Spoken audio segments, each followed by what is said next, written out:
Je vous salue fraternellement Jésus-Christ. Comment vous portez-vous ce matin? Quels sont ceux qui sont heureux de se retrouver dans la maison du Seigneur? Laissez-moi voir les mains. Amen, amen, amen. Parfois, nos semaines sont compliquées. Des fois, on se trouve dans le creux de la vague. On a aussi souvent envie d'abandonner. Mais malgré tout, notre Seigneur, il est présent, il est avec nous et nous disons amen pour cela. Lorsque nous lisons la Bible, lorsque nous étudions les Saintes Écritures, il y a une certitude qui se dégage de cette lecture.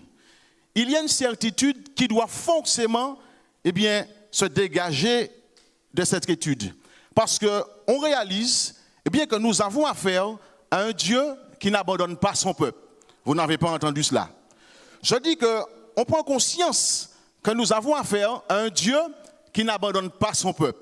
Un Dieu proche, un Dieu présent au milieu de son peuple. Je dis que lorsqu'on lit la Bible, lorsqu'on découvre la parole de Dieu, on découvre un Dieu qui ne néglige pas ses enfants. Et cela, nous le voyons dans l'Ancien Testament, à travers les patriarches, les prophètes, les juges, mais nous le voyons également dans le Nouveau Testament, mais là, d'une manière plus profonde, d'une manière particulière, spéciale, parce que là, nous le voyons à travers le Fils bien-aimé, le Fils de la promesse, à travers Jésus qui d'ailleurs fut annoncé comme étant Emmanuel, ce qui signifie Dieu avec nous. Donc dans l'Ancien comme dans le Nouveau Testament, nous constatons que Dieu, il a toujours été présent, qu'il a toujours été avec son peuple, qu'il a toujours été proche de son peuple. Et Jésus, d'ailleurs, qui savait que son heure ne tarderait pas à venir, Jésus qui savait que très bientôt il serait arrêté et que bientôt il serait crucifié, mais qu'il ressusciterait également des morts et montrait s'asseoir à la droite de la majesté divine, il dit à ses disciples, ce que je vous invite à lire avec moi dans l'évangile de Jean, au chapitre 16, à partir du verset 5. Jean, le chapitre 16, à partir du verset 5.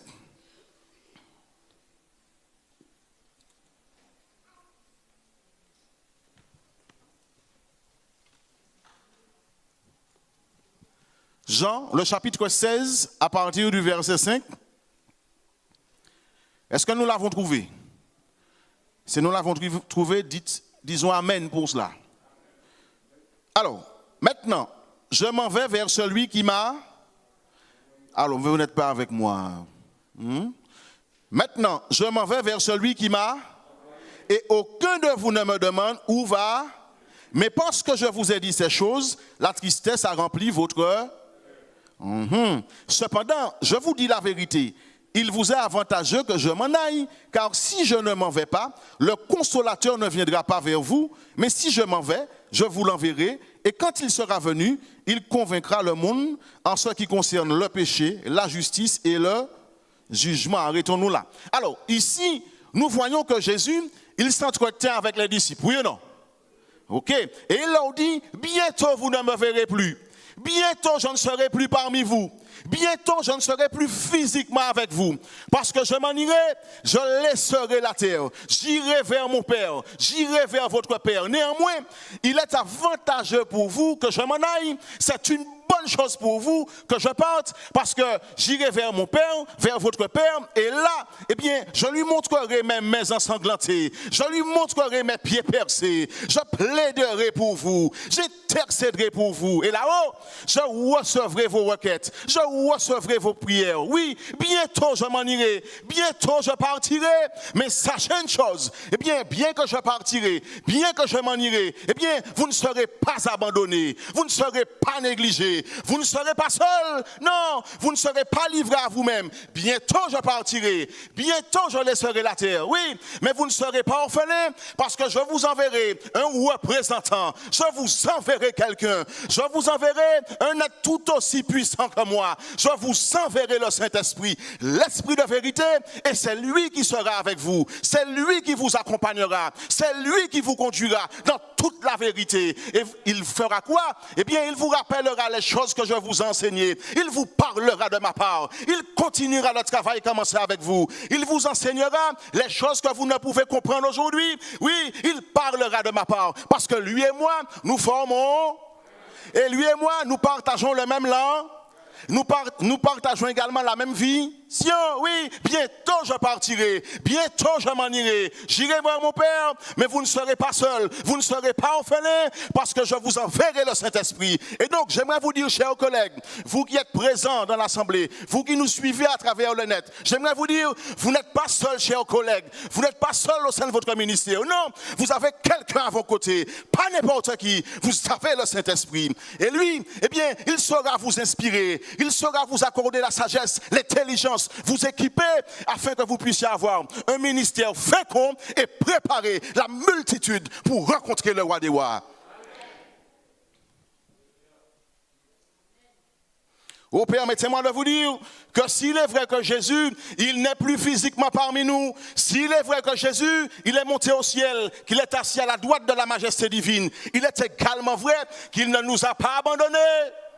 Non, il ne nous a pas abandonnés. Non, Jésus, il ne t'a pas abandonné. Tournez-vous vers la personne qui est assise près de vous et dites-lui, Jésus, il ne t'a pas abandonné. Il faut dire ça de la même manière que moi.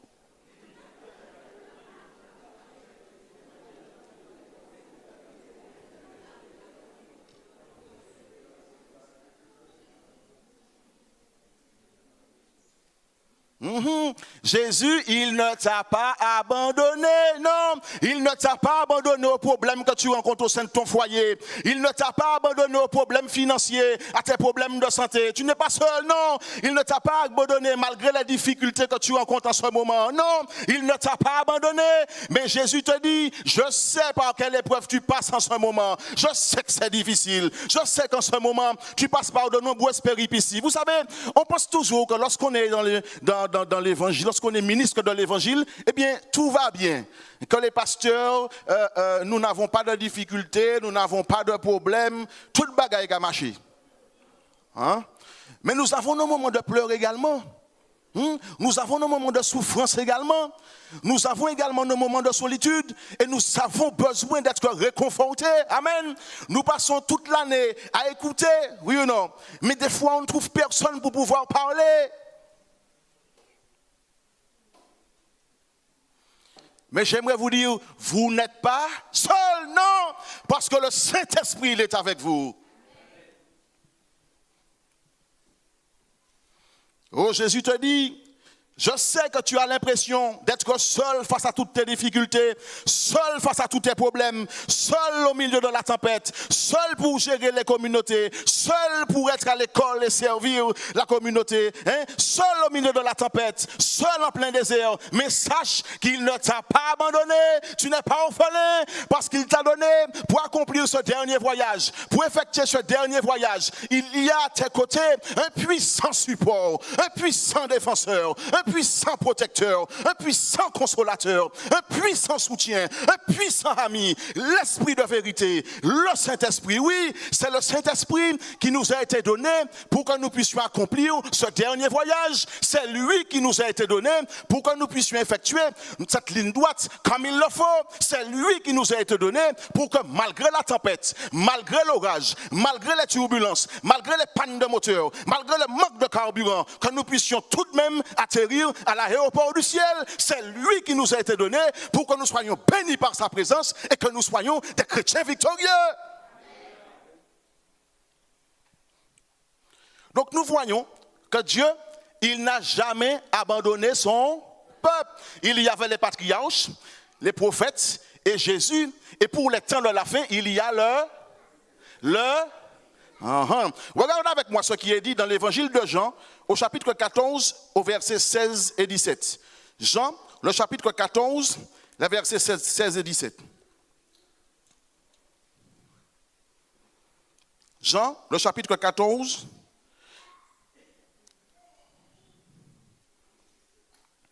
versets 16 et 17. Et moi, je prierai le Père, et il vous donnera un autre, afin qu'il demeure éternellement avec l'esprit de vérité que le monde ne peut recevoir parce qu'il ne le voit point et ne le connaît point, mais vous le connaissez car il demeure avec vous et il sera en... Alors, il demeure comment? Avec vous et il sera en vous. Et donc, Jésus il continue à parler avec ses disciples. Et il leur dit, aujourd'hui, le Saint-Esprit demeure avec vous. Mais bientôt, il sera en vous. Alors, essayons de comprendre ça rapidement. Je voudrais demander au couple Bolin s'ils peuvent me rejoindre rapidement.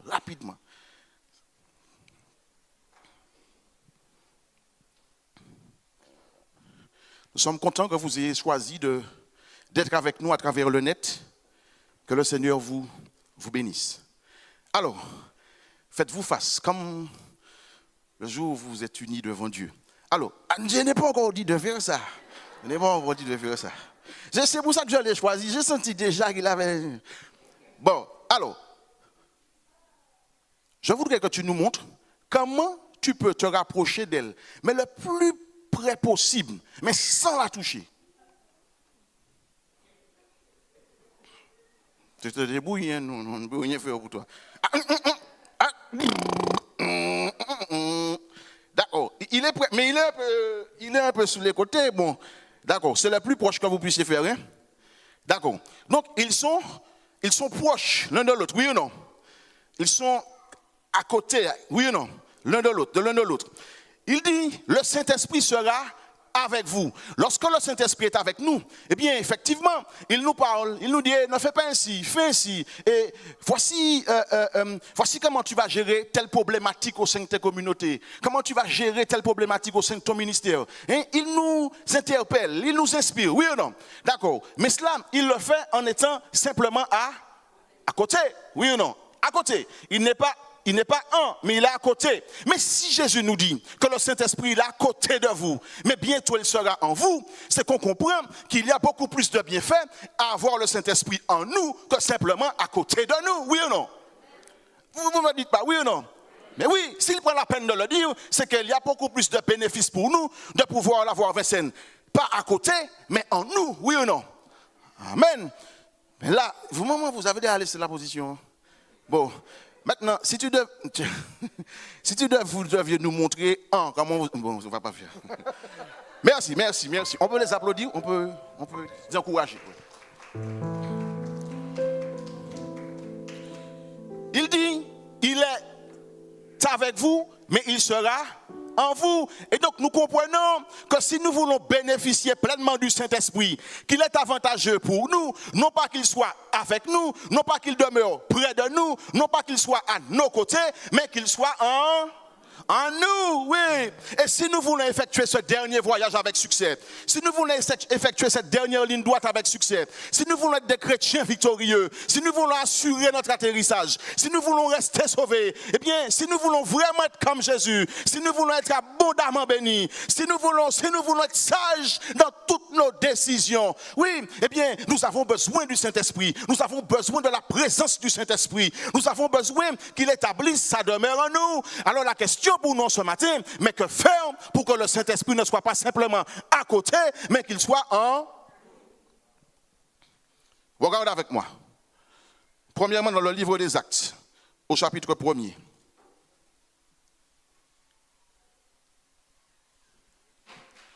Le livre des Actes, le chapitre 1er.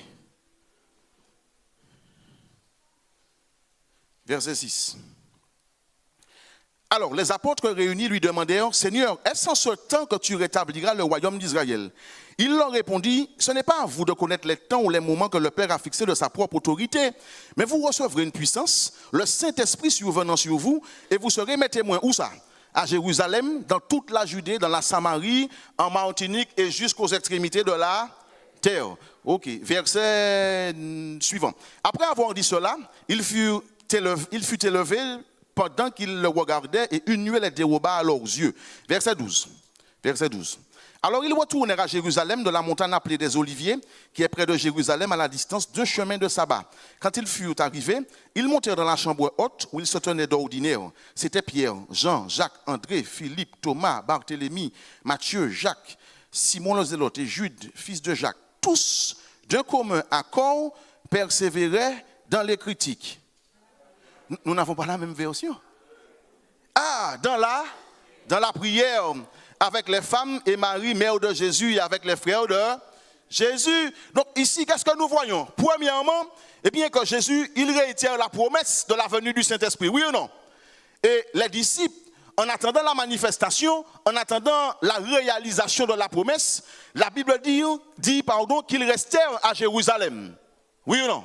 Est-ce que c'est ce que vous avez lu? Vous ne m'avez pas répondu. Mais oui, d'accord. Mais les disciples, nous dit Madame White, ils étaient confiants, ils étaient sereins parce qu'ils avaient vu leur sauveur ressusciter et ces paroles résonnaient encore à leur esprit. Vous recevrez une puissance, vous recevrez une puissance. Cependant, les disciples n'attendaient pas la réalisation de cette promesse en se tournant les pouces. Ils n'attendaient pas l'accomplissement de la promesse en se regardant les uns les autres. Non, ils n'attendaient pas là dans la paresse, non pas du tout. Mais la Bible dit qu'alors qu'ils attendaient ce que leur Sauveur leur avait promis, le Saint-Esprit, qu'ils persévéraient dans la prière. Ils confessaient leurs fautes, ils confessaient leur incrédulité, ils ouvraient leur cœur à Dieu, ils élevaient la main de la foi, ils présentaient leurs requêtes au nom de Jésus. Ils s'humiliaient, ils mettaient de côté leurs différences. Ils ne désiraient plus la suprématie. Ils ne recherchaient pas les premières places, non. Mais ils s'unissaient étroitement dans la communion fraternelle. Ils recherchaient Dieu. Ils réalisaient combien grand était leur privilège, eux pauvres pécheurs, de pouvoir s'associer d'une manière aussi étroite avec leur Sauveur. Oh, la promotion, lorsque nous sommes ministres de l'Évangile, c'est tout simplement d'être ministre de l'Évangile. Amen.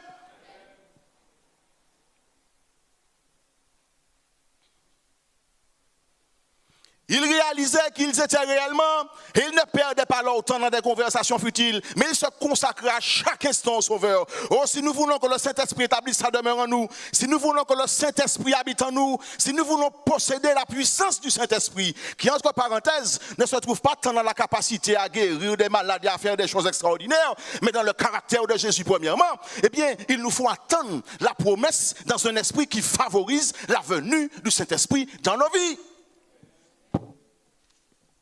Par conséquent, attendons la promesse, attendons la venue du Saint-Esprit dans nos cœurs, dans un esprit de prière, dans un esprit d'humilité, dans un esprit de sacrifice, dans un esprit d'abnégation, dans un esprit de pardon, dans un esprit de repentance, dans un esprit de service, dans un esprit d'amour, et puis consacrons-nous à lui. Amen. Amen. Regardez rapidement avec moi au chapitre 2 ce qui nous est dit. Chapitre 2 du livre d'Actes, le premier verset. Actes chapitre 2. Alors, premier verset, le jour de la Pentecôte, ils étaient tous ensemble dans le même lieu. Tout à coup, vint du ciel un bruit comme celui d'un vent impétueux, et il remplit toute la maison où ils étaient assis. Des langues semblables à des langues de feu leur apparurent, séparées les unes des autres, et se posèrent sur chacun d'eux. Ils furent tous remplis de quoi? Du Saint-Esprit, et se mirent à parler en d'autres langues selon que l'Esprit leur donnait de s'exprimer. Alors, que voyons-nous ici? Jésus, il avait dit à ses disciples qu'il partirait, oui ou non? Oui. Qu'il laisserait la terre. Cependant, qu'il n'allait pas les abandonner. Qu'il ne serait pas seul parce qu'il enverrait le Saint-Esprit. Eh bien, que voyons-nous ici? Que voyons-nous ici? Nous voyons tout simplement que Jésus, il a tenu sa promesse. Oui, parce que la Bible dit que les disciples furent tous remplis du Saint-Esprit. Par conséquent, nous comprenons que lorsque Dieu promet, quelle que soit la chose, lorsque Dieu fait une promesse, lorsque Dieu dit qu'il fera quelque chose, nous pouvons être sûrs qu'il honorera, qu'il respectera, qu'il tiendra sa promesse. Oui, lorsque Dieu fait une promesse, lorsque Dieu promet quelque chose, lorsqu'il dit qu'il agira de telle manière, nous pouvons être sûrs qu'il honorera, qu'il respectera, qu'il tiendra sa promesse. Par conséquent, si Dieu il a permis de vous aider, s'il a permis de nous aider, de nous équiper pour le servir, il le fera au quotidien. Parce que ce n'est pas Pasteur Adressé qui a parlé, mais c'est Dieu lui-même qui a parlé. Et lorsqu'il dit quelque chose, il le fait. J'aimerais vous dire à vous qui êtes présents, vous qui nous suivez à travers le net, si Dieu vous a fait une promesse, même si vous ne voyez rien venir, même si tout le monde porte à croire le contraire, croyez, parce que c'est lui qui a promis. Et certainement, vous allez voir la promesse s'accomplir, parce que c'est Jésus-Christ qui a parlé. Amen. Il avait dit qu'il viendrait parmi le monde, qu'il allait naître et qu'il allait mourir sur la croix. Est-ce qu'il ne l'a pas fait? Oui, il l'a fait. Oui ou non? Il l'a fait. Il a dit aux disciples, je vais vous envoyer le Saint-Esprit. Est-ce qu'il ne l'a pas fait? Oui, il l'a fait. Il a dit qu'il va revenir. Est-ce qu'il ne l'a pas fait? Ah, c'était pour voir si vous répondez de manière machinale. Là. Il va le faire, parce que ce qu'il dit, il le fait. Amen. Si Dieu, à travers sa parole, t'a promis de t'aider, s'il a promis de te soulager de toutes tes difficultés, s'il a promis de te délivrer, s'il a promis de t'accorder la sagesse, le discernement, s'il a promis de t'assister, s'il t'a fait une promesse, quelle que soit la promesse, même si tu ne vois rien venir, quoi? Parce qu'il tiendra sa promesse, parce que lorsque Dieu fait une promesse, il l'honore, il la respecte, il la tient. Je dis merci Seigneur pour cela.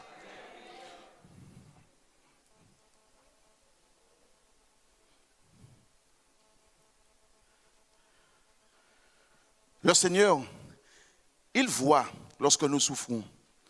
Il entend nos cris. Il connaît nos douleurs. D'ailleurs, le livre de l'Exode, une petite parenthèse, il est dit qu'il voit, qu'il entend, qu'il connaît. Et ce qui est formidable, c'est que le texte ne s'arrête pas là. Parce que si Dieu ne faisait que voir, qu'entendre et connaître nos douleurs, nos difficultés, c'est bien de savoir qu'il voit. C'est bien de savoir qu'il entend lorsque nous crions. C'est bien de savoir qu'il connaît, d'accord? Mais s'il ne fait rien. Mais le texte continue et dit qu'il descend pour apporter la délivrance. Oui ou non? Il descend pour apporter la délivrance et pour faire le peuple remonter. Vous n'avez pas ce texte-là en tête? Amen. Il ne s'arrête pas à entendre, à voir, à comprendre. Il agit au moment marqué par lui-même. Je dis amen pour cela. Le Seigneur tiendra ses promesses envers nous. Et au-dessous de toute requête, si nous lui demandons son esprit, si nous lui faisons part de notre désir, que le Saint-Esprit habite en nous, pour que nous puissions être de meilleurs serviteurs, pour que nous puissions être de meilleurs ministres de l'Évangile, si nous disposons nos cœurs, ou si nous lui demandons de nous aider à disposer nos cœurs, tout comme il l'a fait pour les disciples de l'époque, tout comme il l'a fait pour eux, il le fera pour nous, ses disciples des temps de la fin. Il le fera pour nous, parce que la Bible déclare dans l'évangile de Luc, au chapitre 11, au verset 13, et je cite, « Si donc méchants comme vous l'êtes, vous savez donner de bonnes choses à vos enfants, à combien plus forte raison le Père Céleste donnera-t-il le Saint-Esprit à ceux qui le lui demandent ?» Oh, j'aimerais vous dire, le Saint-Esprit est celui qui nous a été donné pour cette période de l'histoire du monde. C'est lui qui nous a été donné pour ces temps de la fin. Prions pour la venue du Saint-Esprit dans nos cœurs. Prions pour la venue du Saint-Esprit dans nos vies. Demandons-le à Dieu. Demandons-lui de nous aider à disposer nos cœurs pour sa venue. Permettons-lui d'être le commandant à bord. Oui, permettons-lui d'être le commandant à bord. Et si nous ne lui permettons, eh bien, nous pourrons être assurés qu'aucune tempête, aucun orage, aucune turbulence, aucune panne de moteur, aucun manque de carburant ne l'empêchera de nous conduire à l'aéroport du ciel, parce que cette compagnie avec laquelle nous voyageons, elle possède le meilleur pilote, le meilleur navigateur, le meilleur aviateur, qui ne sera jamais déclassé, le Saint-Esprit. Que Dieu vous bénisse.